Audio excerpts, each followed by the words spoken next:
नमस्कार दोस्तों, एक बार फिर से मैं आपका अपने YouTube channel success with MBS में स्वागत करता हूं। तो दोस्तों, मैं आपको अभी 12th की फ़िज़िक्स के बारे में पढ़ाऊंगा, जो कि आजकल सभी को पता है लॉकडाउन का टाइम चल रहा है, जिसके अंदर क्या है सारे स्कूल और कॉलेजेस क्या है बंद है, जिस दौरान स्टूडेंट्स अपने घर पर बैठे हुए हैं। ठीक है, मैं चाहता हूँ कि सारे स्टूडेंट्स क्या है, जितने भी स्टूडेंट्स घर पे बैठे हुए अपने क्या है कीमती समय को क्या है जाया मत करें, स्टडी पे क्या है फोकस रखें, अपनी रेगुलर स्टडी क्या है अपनी क्या है। आजकल ऑनलाइन का पूरा ज़माना है, डिजिटल इंडिया है, ऑनलाइन आप किसी भी तरह की स्टडी कर सकते हो। ठीक है, तो आप क्या है हमारे चैनल के साथ जुड़े और अपनी पढ़ाई को क्या है मजबूत करें। ठीक है, तो मैं आपको क्या है अभी पढ़ाऊँगा 12th की फ़िज़िक्स के बारे में। तो हमारे पास टॉपिक रहेगा एक समान विद्युत क्षेत्र में द्विध्रुव जो है हमारे पास, उसका बल आघूर्ण कैसे होता है। ठीक है, मेरे पास होगा एक समान होगा विद्युत क्षेत्र, एक समान विद्युत क्षेत्र में द्विध्रुव जो है हमारे पास, वो आपको मैंने बताया था डायपोल के बारे में। ठीक है, द्विध्रुव पर बल आघूर्ण। ठीक है, हमें देखना है मेरे पास क्या है जो विद्युत क्षेत्र है वो क्या है एक समान है, इस पर क्या देखना है मुझे बल आघूर्ण देखना है। ठीक है, ये देखते हैं हम किस तरह से करेंगे। सबसे पहले मेरे पास क्या है एक समान मैं विद्युत क्षेत्र बनाता हूँ। मैंने मान लिया ये मेरे पास एक समान विद्युत क्षेत्र है, ये मेरे पास है एक समान विद्युत क्षेत्र। इसके अंदर क्या है मेरे पास, इसके अंदर क्या है एक समान विद्युत क्षेत्र में द्विध्रुव है। द्विध्रुव मैंने बताया था आपको क्या है, मेरे पास चार्ज होगा, एक प्लस चार्ज है, एक मेरे पास क्या है ऋणात्मक चार्ज होगा, एक धनात्मक होगा। इन दोनों को मैं कुछ दूरी पर रखता हूँ। ठीक है, तो ये दोनों क्या कहलाएंगे, ये दोनों क्या कहलाएंगे द्विध्रुव कहलाएंगे। इनका जो है परिमाण है वो समान होगा, लेकिन इनकी जो डायरेक्शन है वो अलग अलग होती है। ठीक है, इसके अंदर मेरे पास क्या है, इस मेरे पास विद्युत क्षेत्र में मैंने एक द्विध्रुव बनाना है। तो मेरे पास जो द्विध्रुव है वो मेरे पास यहाँ से लेकर मैंने यहाँ पर एक द्विध्रुव ये बना दिया। यहाँ पर जो मेरे पास है वो है ऋणात्मक आवेश का है, यहाँ पर मेरे पास मैंने मान लिया ये है मेरे पास धनात्मक आवेश। ठीक है दोस्तों, इनके बीच की जो दूरी है वो मेरे पास मैंने मानी है 2a। इनके बीच की दूरी मैंने मानी है 2a। ठीक है, आगे मेरे पास क्या होगा, आगे मेरे पास जो इनके बीच का जो मेरे पास जो विद्युत क्षेत्र जो लाइनें हैं इसका और मेरे पास इस द्विध्रुव का जो एंगल होगा इनके बीच का वो मैंने मान लिया थीटा एंगल माना है। ठीक है, उम्मीद करता हूँ यहाँ तक आपको समझ में आया होगा। आगे क्या है मेरे पास, इसमें क्या कंडीशन होगी मेरे पास, माना मैंने इसके अंदर क्या माना हुआ है, एक विद्युत द्विध्रुव मेरे पास क्या है, माना एक विद्युत द्विध्रुव, एक मैंने क्या किया है जो विद्युत द्विध्रुव को क्या रखा है, विद्युत द्विध्रुव को मैंने विद्युत क्षेत्र के अंदर रखा है। तो इसके अंदर क्या लिखेंगे, विद्युत द्विध्रुव एक समान विद्युत क्षेत्र है, विद्युत द्विध्रुव को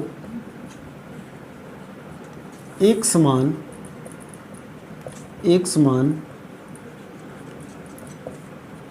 विद्युत क्षेत्र जो मेरे पास ये है ई में। ठीक है, विद्युत क्षेत्र ई में थीटा कोण जो मेरे पास क्या है, ये मेरे पास थीटा कोण है। ठीक है, थीटा कोण पर रखा है, थीटा कोण पर रखा है। यहाँ तक आपको मैंने पहले ही बात बता दी है, ये मैंने बात थोड़ी सी लिखी है। अब क्या है मेरे पास क्या है, ये लाइनें हैं, विद्युत क्षेत्र लाइनें हैं, इनके ऊपर मैंने एक विद्युत द्विध्रुव रख दिया। ये जो द्विध्रुव है वो क्या बना रहा है, थीटा कोण बना रहा है विद्युत लाइनों के साथ में। ठीक है, विद्युत क्षेत्र के साथ में। अब क्या है कंडीशन क्या है मेरी इसके पास, इनके अंदर क्या होगा मेरे पास जो ऋणात्मक जो आवेश है, ठीक है, ऋणात्मक आवेश है, इस पर जो लगने वाला बल है आप सभी को पता है।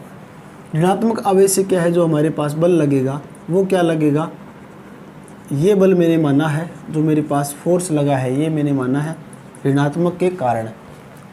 जो मेरे पास ऋणात्मक आवेश है उसके कारण इस डायरेक्शन में बल लग रहा है, और जो मेरे पास धनात्मक आवेश है, जो मेरे पास धनात्मक आवेश है उसके लिए इस डायरेक्शन में मेरे पास बल लग रहा है।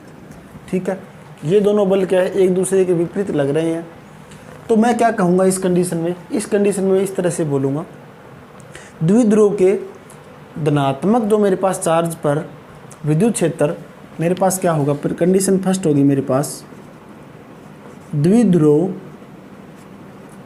जो मेरे पास द्विध्रुव है, ये द्विध्रुव है, द्विध्रुव के धनात्मक पर जो मेरे पास धनात्मक है, ये धनात्मक जो आवेश है, धनात्मक पर विद्युत क्षेत्र, धनात्मक पर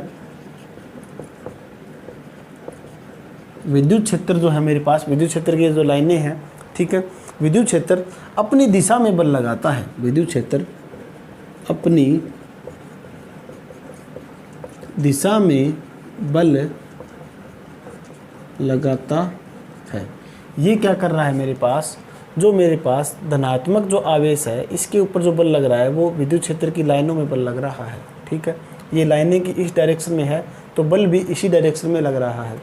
दूसरी कंडीशन मेरे पास क्या है, तो इसके अंदर हम क्या लिखेंगे, इसके अंदर हम इस तरह से लिखेंगे, जो मेरे पास फोर्स लग रहा है, धनात्मक के कारण जो फोर्स लग रहा है उसके ऊपर क्या होगा मेरे पास, उसके ऊपर होगा मेरे पास QE। ठीक है, ये मेरे पास क्या है, फोर्स होगा। आपने पढ़ा है, पहले हमने पढ़ा था, क्या पढ़ा था, E बराबर F बटा क्या है Q। ये हमने बात पहले भी पढ़ चुके हैं स्टार्टिंग वाले लेक्चर के अंदर। ठीक है, ये कंडीशन क्या है, इस कंडीशन से ये हमारे पास बन रहा है। तो ये मैंने क्या है, धनात्मक के आवेश से लगने वाला जो बल है वो मेरे पास क्या होगा, QE बल होगा। दूसरी बात मेरी क्या होगी, द्विध्रुव के ऋणात्मक आवेश पर विद्युत क्षेत्र, जो विद्युत क्षेत्र होगा, जो विद्युत क्षेत्र है हमारा, विद्युत क्षेत्र की जो लाइनें हैं, विद्युत क्षेत्र अपने से विपरीत दिशा में, विद्युत क्षेत्र अपने से विपरीत दिशा में बल लगाएगा। अपने से क्या होगा, विपरीत दिशा में बल लगाएगा। इसके अंदर क्या है, मेरे पास लाइनों की दिशा ये है तो बल लग रहा है कुछ इस डायरेक्शन में, ये है ऋणात्मक के कारण। तो इसके अंदर मेरे पास क्या होगा, जो मेरे पास बल होगा ये मेरे पास होगा QE। ठीक है, दोनों के अंदर क्या है, जो परिमाण है वो तो सेम मिल रहा है हमें, लेकिन डायरेक्शन है वो अलग अलग है। ये बात आपको ध्यान रखने वाली बात है। तो मेरे पास क्या कहेंगे इसके अंदर, जो मेरे पास फोर्स जो है मेरे पास धनात्मक आवेश से और ऋणात्मक आवेश से जो फोर्स है, इनका जो परिमाण है मेरे पास वो तो सेम है, लेकिन क्या है, इनके बीच में जो मेरे पास डायरेक्शन है वो क्या है, अलग अलग डायरेक्शन लग रही है। ठीक है, इसी कारण क्या होता है, हमारे पास बल आघूर्ण उत्पन्न होता है। एक बार फिर से हम देखते हैं, ये जो पूरी मैं परिभाषा है वो एक बार फिर से बताऊंगा आपको। इसके अंदर क्या है, कंडीशन मैंने आपको समझाई है, इसमें मैंने यह कंडीशन समझाई है कि मेरे पास जो एक तो मेरे पास फोर्स क्या है, ऋणात्मक से लग रहा है, एक मेरे पास जो फोर्स है वो लग रहा है धनात्मक से। ठीक है, इसकी डायरेक्शन ये है, इसकी डायरेक्शन ये है। अगर क्या है, ये एक दूसरे से विपरीत डायरेक्शन में बल लगा रहे हैं, ठीक है, विपरीत डायरेक्शन में क्या है, बल लगा रहे हैं, तो क्या होगा, ये जो बल लगा रहे हैं आपस के अंदर, ये क्या करेंगे, बल आघूर्ण उत्पन्न करते हैं।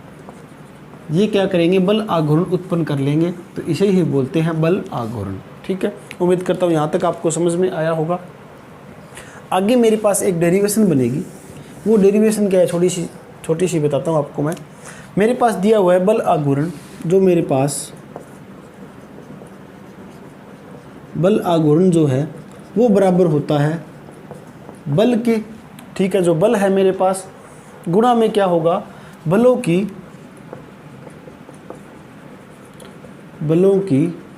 क्रिया, जो मेरे पास बलों की जो क्रिया हो रही है, ठीक है, जो रिएक्शन हो रही है, बलों की क्रिया रेखाओं के मध्य लंबवत दूरी के मध्य लंबवत दूरी। इसका मतलब क्या है मेरे पास, सबसे पहले क्या मैं लूँगा, यहाँ पर बल लूँगा, बल के बाद क्या है, बलों की क्रिया रेखाओं के मध्य लंबवत दूरी। मतलब क्या है, ये बलों की रेखाएं हैं, इनके बीच में जो लंबवत दूरी मेरी होगी ये लंबवत दूरी होती है। ठीक है, ये मेरे पास क्या है, लंबवत दूरी मानी जाएगी। ठीक है दोस्तों, तो मैं मान लेता। तो दोस्तों आगे मेरे पास क्या है, जो बल आघूर्ण है वो हमें दे रखा है। बल आघूर्ण, बल गुणा में क्या है, बलों की क्रिया रेखाओं के मध्य लंबवत दूरी। तो लंबवत दूरी मेरे पास कौन सी होगी, ये वाली लंबवत दूरी होगी मेरे पास। ठीक है, इससे क्या है, मैंने एक त्रिभुज बना दी। त्रिभुज मेरे पास क्या बनी है, ABC मेरे पास एक त्रिभुज बनी है। यहाँ पर मेरे पास थीटा कोण मैंने मान लिया। ये जो थीटा कोण है वो मैं निकालूंगा यहाँ पर। तो थीटा कोण मैं निकालूंगा साइन थीटा की वैल्यू से। ठीक है, साइन के हिसाब से मैं थीटा निकाल रहा हूँ। तो साइन का आपको पता है, आपने फॉर्मूला पढ़ा होगा, लाल बटा कक्का का आपने पढ़ा होगा। तो स्टार्टिंग वाला क्या होता है, साइन होता है हमारे पास, लंब बटा क्या है, कर्ण है। लंब कितना है इसके अंदर, BC है, लंब है मेरे पास BC है। कर्ण कितना है इसके अंदर, BA है। कर्ण कितना है इसके अंदर, BA है हमारे पास। तो BC हमारे पास हमें निकालना है, तो हम BC निकाल लेंगे। तो BA कितना दे रखा है हमें, 2A दे रखा है। तो यहाँ पर क्या होगा, यहाँ पर हमारे पास बराबर में है, मेरे पास साइन बराबर में है। तो BC निकालूंगा मैं, तो मेरे पास क्या आ जाएगा, साइन 2A।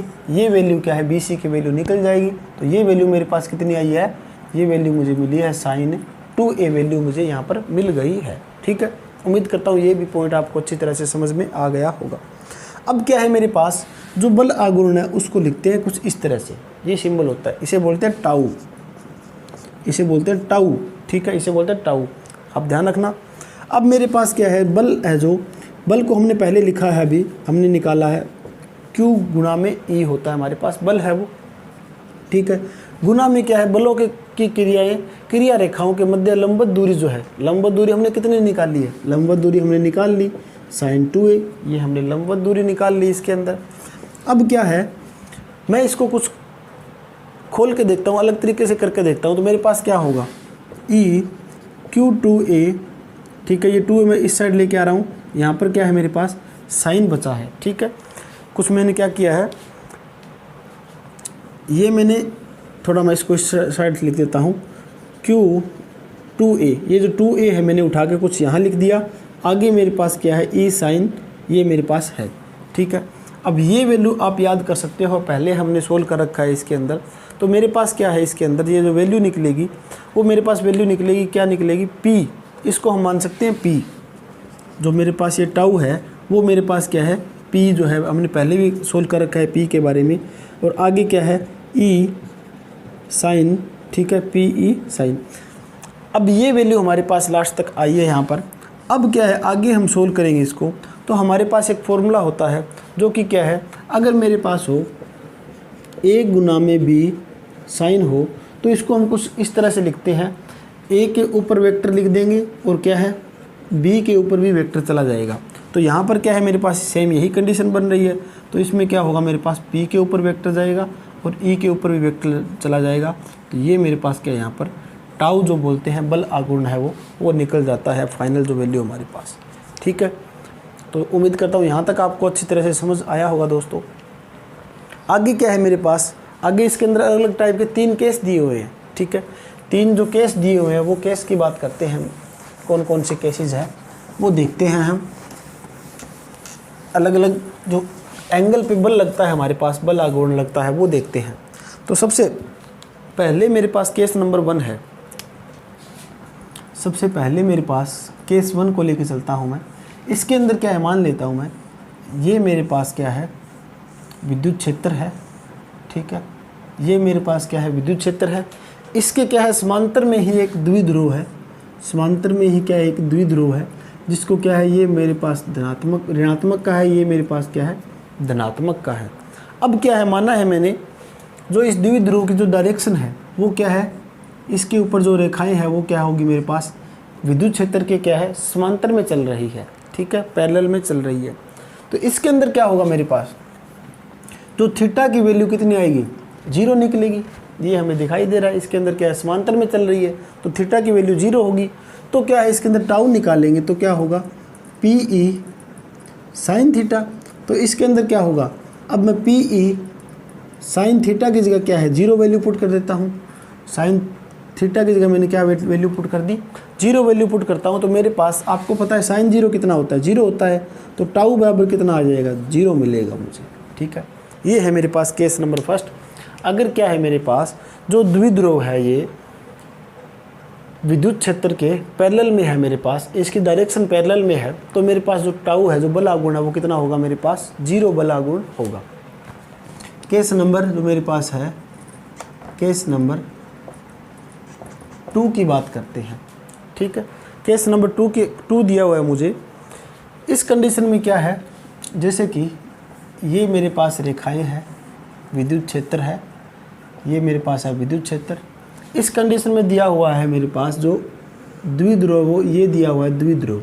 ठीक है, इसके अंदर क्या है, ऊपर वाला जो मैंने मान रखा है धनात्मक का और नीचे वाला मैंने मान रखा है ऋणात्मक आवेश है मेरे पास। ठीक है दोस्तों, अब इसके अंदर क्या होगा, 90 डिग्री का इसके अंदर एंगल बन रहा है मेरे पास, आपको दिखाई दे रहा होगा 90 डिग्री का जो एंगल बन रहा है। तो टाउ कितना होगा इसके अंदर, टाउ होगा मेरे पास P E sine theta. P E sine theta का मतलब 90 का जो यहाँ पर वैल्यू मैंने पुट कर दी है। ठीक है, 90 का मतलब क्या होता है मेरे पास, साइन 90 का मतलब कितना होगा, साइन 90 का मतलब 1 होता है। तो टाउ यहाँ पर कितना मिलेगा मुझे, टाउ मिलेगा मैक्सिमम। ठीक है, सबसे ज़्यादा जो बल आघूर्ण मिलता है मुझे 90 डिग्री पे ही मिलता है। इसके अंदर क्या होगा, एक ये फोर्स लग रहा है, एक ये फोर्स लग रहा है। तो इसके अंदर क्या होगा, ये आपस में घूमने की कोशिश करेंगे। ये वाला बल है वो क्या होगा, ये कोशिश करेगा जो ये हमारे पास जो ये विद्युत लाइनें हैं, जो मेरे पास इलेक्ट्रिक जो फील्ड है, इस पर ये बल आने की कोशिश करेगा द्विध्रुव। ठीक है, इसके समांतर में आने की कोशिश करेगा। तो मेरे पास क्या होगा, तो ये रोटेट करेगा, वो कुछ इस डायरेक्शन में रोटेट करेगा। ठीक है दोस्तों, यहाँ तक आपको ये समझ में आ गया मेरे पास कौन सा है ये बल आघूर्ण द्विध्रुव को विद्युत क्षेत्र की दिशा में लाने का प्रयास करेगा, ये मैंने बता दिया आपको। ठीक है, इसके अंदर जो बल लगेगा, ये जो द्विध्रुव है इसको विद्युत क्षेत्र में लाने के लिए प्रयास करेगा। अगला जो पॉइंट है मेरे पास वो है केस नंबर 3। केस नंबर मेरे पास 3 जो है वो क्या होगा, ये मेरे पास क्या है विद्युत क्षेत्र की लाइनें हैं। इसके अंदर क्या है द्विध्रुव है मेरे पास, एक मेरे पास द्विध्रुव है जो कि एक है मेरे पास धनात्मक है, एक में है मेरे पास ऋणात्मक आवेश का होगा। इसके अंदर जो डायरेक्शन है वो क्या होगी, जो मेरे पास विद्युत क्षेत्र की जो डायरेक्शन है उसकी क्या है विपरीत होगी। ये बात यहाँ पर नोट करने वाली है। तो यहाँ पर जो मेरे पास थीटा बनेगा वो कितना बनेगा, 180 डिग्री का थीटा बन रहा है। वेरी वेरी इंपॉर्टेंट है, 180 डिग्री का यहाँ पर हमारे पास थीटा बन रहा है। अब क्या होगा मेरे पास, टाउ का मान आपको पता है, ये मेरे पास होता है साइन 180, यहाँ पर रखूँगा मैं। ठीक है, तो साइन 180 का मतलब क्या होगा, 0 होगा। तो टाउ यहाँ पर कितना होगा, मेरे पास 0 बनेगा। तो आपको याद रखने वाली बात क्या है यहाँ पर, अगर मेरे पास विद्युत क्षेत्र है उसके पैरेलल में जो भी डायरेक्शन के अंदर द्विध्रुव जा रहा है, या फिर समान डायरेक्शन में जा रहा है, या फिर क्या है विपरीत डायरेक्शन में जा रहा है द्विध्रुव। ठीक है, तो क्या होगा, हमारे पास जो बल आघूर्ण उत्पन्न होगा वो कितना होगा, 0 उत्पन्न होगा। तो उम्मीद करता हूँ यहाँ तक आपको समझ में आया है दोस्तों। तो इसी तरह से क्या है, हम +2 के जितने भी हम टॉपिक है वो कवर करते रहेंगे। अगर फिर भी किसी प्रकार की दिक्कत हो तो आप हमें कमेंट बॉक्स में बता सकते हैं। अगर किसी भी फ्रेंड्स को PDF की रिक्वायरमेंट हो, ठीक है, तो PDF के लिए आप क्या है हमारा टेलीग्राम ग्रुप ज्वाइन कर सकते हो, जो कि आपको डिस्क्रिप्शन के अंदर लिंक मिलेगा, उसको ज्वाइन कीजिए। ठीक है, और किसी भी प्रकार का आपका पास सुझाव हो तो वो आप हमें ज़रूर बता सकते हैं। हम क्या उसको सुझाव के लिए ज़रूर हम इम्प्रूवमेंट करेंगे कुछ ना कुछ। तो मिलते हैं नेक्स्ट लेक्चर के अंदर। धन्यवाद दोस्तों।